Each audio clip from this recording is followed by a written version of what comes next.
أعوذ بالله من الشيطان الرجيم بسم الله الرحمن الرحيم الحمد لله رب العالمين والصلاة والسلام على أشرف المرسلين وعلى آله وصحبه أجمعين رب اشرح لي صدري ويسر لي أمري واحلل عقدة من لساني يفقه قولي اللهم صل وسلم وبارك على سيدنا محمد وعلى آله وصحبه أجمعين أما بعد. Yang saya kasihi lagi saya hormati para jemaah sekalian, kaum muslimin muslimat, khususnya jemaah Masjid Muttaqin. Assalamualaikum warahmatullahi wabarakatuh. Apa khabar para jemaah sekalian? Mudah-mudahan dalam kesihatan, keafiatan insya-Allah dunia dan akhirat. Amin ya rabbal alamin. Insya-Allah pada hari ini kita sambung lagi. Tajuk kita berkenaan amalan husnul khatimah. InsyaAllah pada hari ini kita sambung lagi tajuk berkenaan amalan husnul khatimah. Mudah-mudahan akhir hayat kita mendapat husnul khatimah. Kita dah bincangkan apa husnul khatimah, iaitu dalam kebaikan dan terima amalan kita oleh Allah Subhanahu wa taala. Husnu makna khatimah ni akhir hayat, dengan husnu makna kebaikan, ketaatan. InsyaAllah dah menjadi golongan ahli syurga. Amin ya rabbal alamin. InsyaAllah kita mulakan pengajian kita dengan baca surah Al-Fatihah. Mudah-mudahan Allah Subhanahu wa taala menjadikan kita golongan termasuk husnul khatimah, golongan yang diterima Allah Subhanahu wa taala sebagai hamba-hambanya yang soleh. Mudah-mudahan diberikan kita kesihatan, keselamatan, kebahagiaan hidup dunia akhirat. Ala hadhihi niyyah wa ala kulli niyatin salihah. وإلى الحبيب المصطفى صلى الله عليه وآله وسلم وإلى جميع المؤمنين والمؤمنات. الفاتحة. أعوذ بالله من الشيطان الرجيم بسم الله الرحمن الرحيم الحمد لله رب العالمين الرحمن الرحيم مالك يوم الدين إياك نعبد وإياك نستعين اهدنا الصراط المستقيم صراط الذين أنعمت عليهم غير المغضوب عليهم ولا الضالين آمين يا رب العالمين. Baik para jemaah sekalian, insya-Allah kita akan teruskan tajuk kita berkenaan amalan husnul khatimah. Jadi minggu lepas kita dah bicarakan tentang antara amalan-amalannya, iaitu banyak berdoa, minta kepada Allah Ta'ala, dan banyak berzikir supaya lidah kita ni akhir hayat kita dengan zikir. Banyakkan amalan kebaikan, jauhi daripada sikap biadab dengan mak bapak, jangan penuhkan tubuh kita ini dengan pendapatan yang haram dan seterusnya. Baik, kita sambung lagi antara golongan yang insya-Allah mendapat amalan husnul khatimah, iaitu orang yang benar-benar bertaubat kepada Allah Subhanahu wa taala. Sebab golongan orang yang suka bertaubat ni di kalangan orang-orang yang dicintai oleh Allah Ta'ala. Sebab itu kita kalau ambil sembahyang kan, kita ada doa, antara doanya asyhadu an la ilaha illallah wa asyhadu anna muhammadar rasulullah Allahumma ja'alni minat tawwabin wa ja'alni minal mutatahhirin wa ja'alni min ibadikas salihin. Jadi apa doa dia? Allahumma ja'alni minat tawwabin, golongkan saya bersama golongan orang-orang yang banyak bertaubat kepada Allah Subhanahu wa taala. Jadi apa dalil dia, apa bukti yang orang yang banyak benar-benar bertaubat kepada Allah ni akhir hayat ni dalam husnul khatimah? Iaitu dua bukti. Sebenarnya banyak dalil, saya ambil dua saja. Pertama, dalil daripada hadis Rasulullah sallallahu alaihi wasallam, at-taibu minadz-dzambi kaman la dzamba lahu. Orang yang benar-benar bertaubat kepada Allah Ta'ala, menyesal akan kesalahan dan dosanya, kaman la dzamba lahu, macam dia tak ada dosa. Orang yang benar-benar bertaubat kepada Allah dah macam tak ada dosa lagi. Jadi dia ibarat macam orang yang masuk Islam lah. Orang yang bukan Islam, dia mungkin banyak buat dosa, banyak buat benda-benda jahat. Tiba-tiba dia masuk Islam, maknanya semua kesalahan ni Allah Ta'ala ampunkan. Begitu juga lah kalau kita ada yang melakukan kejahatan, dosa, kita menyesal, kita menangis, benar-benar bertaubat, Allah akan kosongkan. Mana kita balik zero balik. Itu bagaimana yang kita boleh faham. Satu dan dalil yang kedua menunjukkan orang yang benar-benar bertaubat, akhir hayatnya husnul khatimah, seperti kisah yang Nabi beritahu kepada kita. Ada dululah orang Yahudi ni, dia bunuh ramai orang.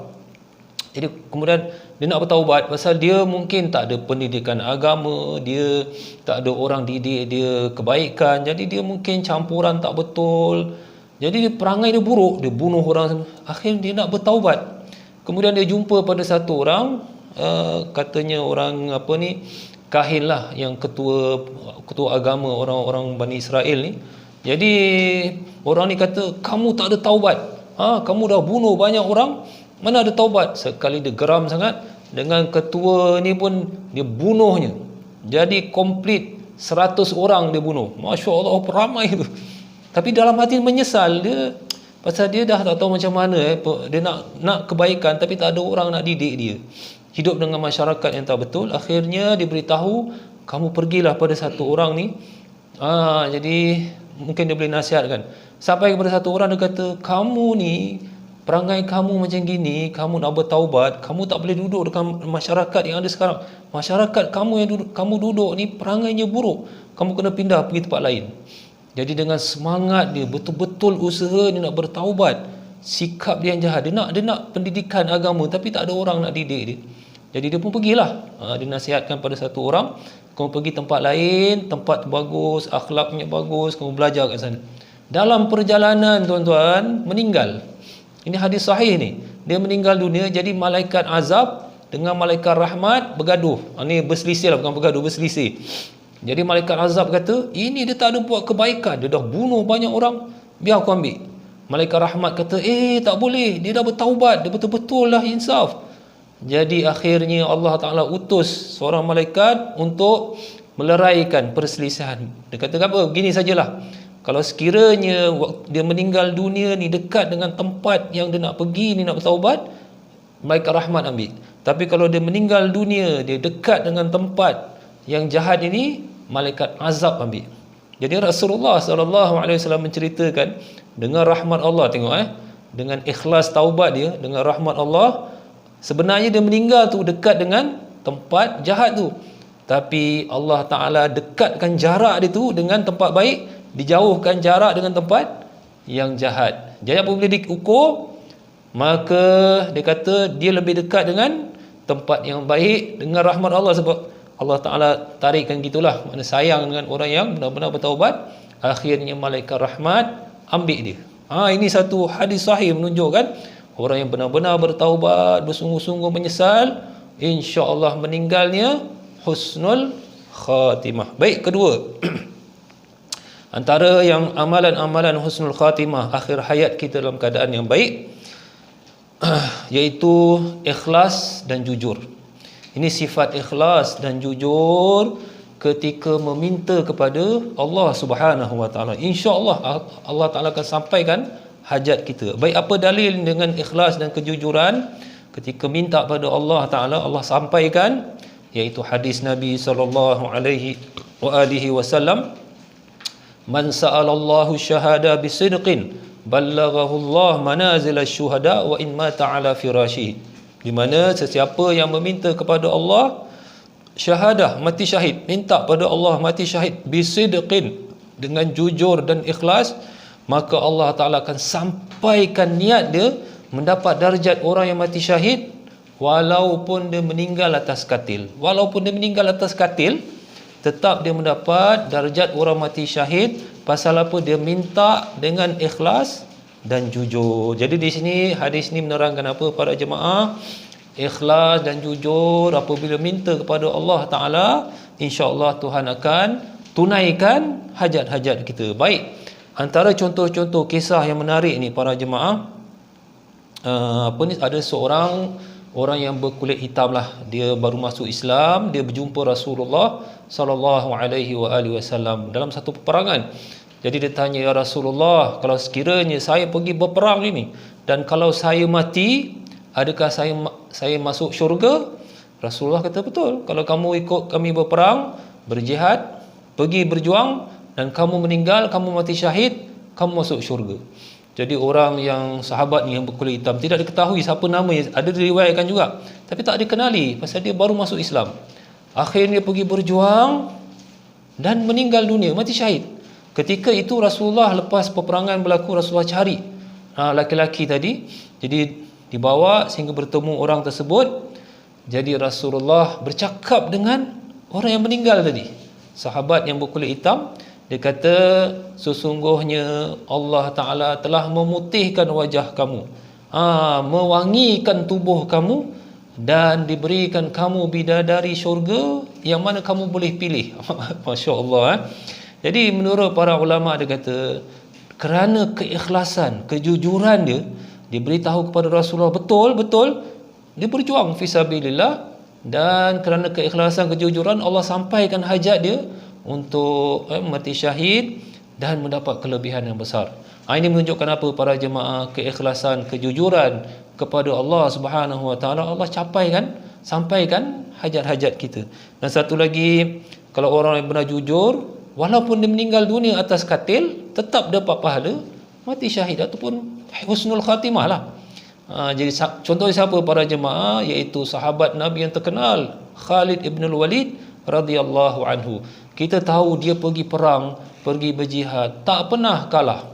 Sekali sajalah satu peperangan itu, bukan kalah pun, dia kira mengundurkan diri pasal keadaan tentera umat Islam tu terlalu sedikit lah. Jadi yang saya tertarik ialah Khalid bin Walid dalam peperangan, dia tak jatuh, tak mati syahid di medan perang, tapi meninggalnya di mana? Atas katil. Atas katil. Jadi kerana kejujuran, keikhlasan, walaupun meninggal atas katil, Allah sampaikan hajatnya mati syahid. Sebab orang yang niat jujur, ikhlas, Allah sampaikan walaupun dia meninggal kat mana, kat bilik ke, tengah duduk-duduk meninggal, tapi kerana dia minta jujur, Allah berikan. Jadi kalau maknanya para jemaah, para penonton, kalau kita minta pada Allah, ya Allah kurniakan kami syurga Firdaus, ya Allah kurniakan kami bersama para Nabi dan Rasul, kalau kita jujur dan ikhlas, Allah sampaikan hajat kita. Tapi itulah, kadang-kadang kena ujian tu, kita kena sabar sikit lah. Baik, ini yang kedua. Yang ketiga, satu lagi para penonton sekalian, ini yang sering kita buat, kadang-kadang kita perasan tak perasan iaitu orang yang nak meninggal dunia, kita bacakan Yasin. Baca Yasin. Orang nak meninggal dunia, kita bacakan Yasin. Malahan kita juga sering-sering baca surah Yasin. Memang terbukti para jemaah, Yasin ni satu surah yang luar biasa.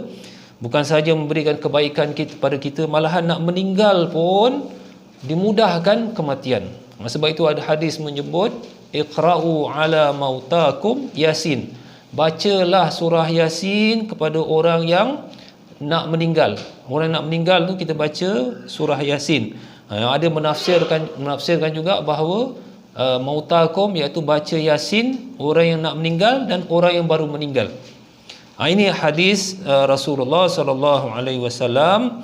Dan satu lagi, ini terbukti memang Rasulullah apa yang sebut, bacalah Yasin untuk orang yang nak meninggal, pasal dia memudahkan kematian, insya-Allah husnul khatimah.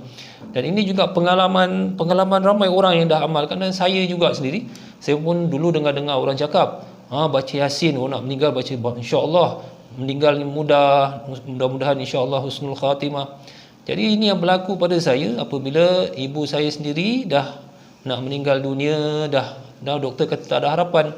Jadi saya bacalah, baca Fatihah, baca Yasin. Tapi subhanallah, ni yang makna kita dengar orang cakap ni depan mata berlaku, depan mata saya sendiri. Apabila pada ayat terakhir surah Yasin tu, fa subhanalladzi biyadihi malakutu kulli syai' wa ilaihi turja'un. Fa subhanalladzi, maha suci Allah, padanya segala malakutu kulli syai', semua milik Allah Ta'ala, wa ilaihi turja'un, dan kepadanya kita semua kembali. Sampai kepada ayat ini, saya lihat ibu saya dah mula tarik nafas macam, lepas tu saya baca lagi sekali, saya tengok dah tak ada dah. Jadi ini nampak senang saja meninggal, yang lain-lain semua dah menangis, tapi saya ucapkan Alhamdulillah. Pasal apa? Pergi dengan senang, Alhamdulillah, dapat mengucap dan sebagainya. Dan insya-Allah kalau baca Yasin pun, insya-Allah ketika nak meninggal, mungkin setan-setan ke benda-benda makhluk gaib pun dia, bukan makhluk gaib, makhluk halus. Makhluk gaib tu malaikat adalah. Makhluk-makhluk yang jahat-jahat ni, syaitan-syaitan, dia tak kacau insya-Allah dengan berkat surah Yasin. Para jemaah, para penonton rahimakumullah, ni baru 3 tadi. Baik, yang keempat antara amalan husnul khatimah, iaitu rajin-rajinlah baca surah Al-Mulk. Para jemaah, apa dia? Yang keempat, rajin-rajinlah baca surah Al-Mulk. Al-Mulku, makna surah kerajaan. Dia 30 ayat saja surah ini, dan yang menariknya surah ini, dia pendek. Saya dah baca lebih kurang, saya ingat, kalau dah hafal tu 5 minit boleh habis. Kalau dah hafal, dah biasa baca 5 minit. Tapi kalau orang yang mula-mula nak start, mungkin 7 minit, 8 minit lah. Jadi Rasulullah SAW memberikan khabar gembira orang yang rajin membaca surah Al-Mulk, iaitu hiyal mani'ah, hiyal munjiah. Sesungguhnya surah Al-Mulk ni dia pencegah. Mani'ah ni pencegah. Pencegah apa? Pencegah daripada azab kubur, pencegah daripada azab neraka. Hadis sahih. Wahiyal munjiah. Munjiah ni apa? Ni ada orang pun nama munjiah juga. Munjiah ni maknanya yang menyelamatkan. Dialah yang akan menyelamatkan kamu daripada azab kubur, dan dia juga yang akan menyelamatkan kamu daripada azab neraka. Hadis sahih juga. Dan ada hadis menyebut bahawa surah Al-Mulk ni, bagi orang yang rajin baca, dia akan selepas meninggal dia akan temankan orang itu, dan dia membela orang itu sampai dia masuk syurga. Bayangkan. Maknanya dekat dunia kita tak nampak lah, nanti lepas meninggal dia akan berbentuk dalam keadaan macam mana satu makhluk. Dia akan bela kita, mempertahankan kita, bawa kita sampai masuk syurga. Siapa tak nak? Itu jam orang lain semua dah meninggalkan kita, orang lain pun dah tak mau dengan kita, semua nafsi-nafsi takut. Surah Al-Mulk ni dia akan bantu kita sampai masuk syurga. Ini kan bukan kata husnul khatimah, maknanya lepas meninggal pun selamat lagi. Semua selamat. Dan sebab itulah Rasulullah sallallahu alaihi wasallam, antara amalan surah yang Nabi sering baca, surah Al-Mulk sebelum tidur. Maknanya sebelum tidur tu, kalau kita lihat riwayat daripada perbuatan Nabi sallallahu alaihi wasallam, sebelum tidur Rasulullah akan sering baca surah Al-Mulk. Ni sering baca. Jadi kita cubalah. Dia dalam, kalau orang yang dah hafal senang. Saya rasa bukan kata 5 minit, 4 minit pun boleh habis. Bismillahirrahmanirrahim. Tabarakalladzi biyadihil mulku wa huwa ala kulli syai'in qadir. Alladzi khalaqal mauta wal hayata. Ini yang dah hafal, insya-Allah mudah. Jadi kalau saya galakkan para jemaah cuba hafal, kelebihan cukup luar biasa. Baik, yang kelima, apa dia amalan yang membawa kita kepada husnul khatimah, akhir hayat kita dalam kebaikan, iaitu banyakkan rajin-rajin solat malam, rajin-rajin sembahyang tahajud. Apa pasal pula sembahyang tahajud? Sembahyang biasa-biasa tak cukup ke? Nanti dulu, cukup juga. Tapi ini ada dalil lain menunjukkan solat malam, solat tahajud, insya-Allah bukan kata husnul khatimah saja akhir hayat, malahan diangkat darjat kita, mulia. Dunia akhirat lagi mulia. Baik, apa dalilnya? Dalilnya firman Allah Subhanahu wa taala. Ayat ini ditujukan kepada Nabi Muhammad sallallahu alaihi wasallam, tetapi siapa-siapa yang dapat buat daripada kalangan umatnya akan diberikan insya-Allah kelebihan. Apa ayat dia? Ayat dia Bismillahirrahmanirrahim. Wa minal laili fatahajjad bihi nafilatan lak asa ayyab'athaka rabbuka maqaman mahmuda. Wahai Rasulullah, pada malam hari fatahajjad bihi, solat tahajud, nafilatan laka, satu ketentuan untuk kamu wahai Rasulullah, asa ayyab'athaka, mudah-mudahan insya-Allah akan dibangkitkan kamu di tempat yang mulia, maqaman mahmud. Ini untuk Rasulullah. Jadi kalau kita dapat melakukan salat tahajud, mudah-mudahan insya-Allah diangkat darjat kita, diberikan kemuliaan di hari akhirat. Jadi kalau dah diberikan kemuliaan, maqaman mahmud, satu kelebihan besar, insya-Allah akhir hayatnya pun husnul khatimah. Dan salat ini juga para jemaah, satu kajian saya lihat daripada hadis pun menunjukkan sembahyang ini pun menjadi cahaya dalam kubur kita. Sembahyang kita, tahajud dah tentulah, sembahyang yang kita buat harian, sembahyang sunat ni semua nur. As-salatu nurun, Nabi kata sembahyang ini adalah cahaya, cahaya dalaman luaran tubuh kita, di kubur kita, padang mahsyar. Jadi cubalah jangan tinggal-tinggal dengan sembahyang, kalau boleh tambah dengan sembahyang sunat dan terutama sembahyang tahajud. Para jemaah, para penonton sekalian, satu lagi yang keenam, insya-Allah, iaitu meninggal dunia sewaktu ibadah atau selepas ibadah. Ini juga husnul khatimah lah, makna dia tengah sembahyang ke tengah puasa ke tengah zikir, tiba-tiba meninggal dunia, nak pergi masjid meninggal dunia. Ini tentulah husnul khatimah.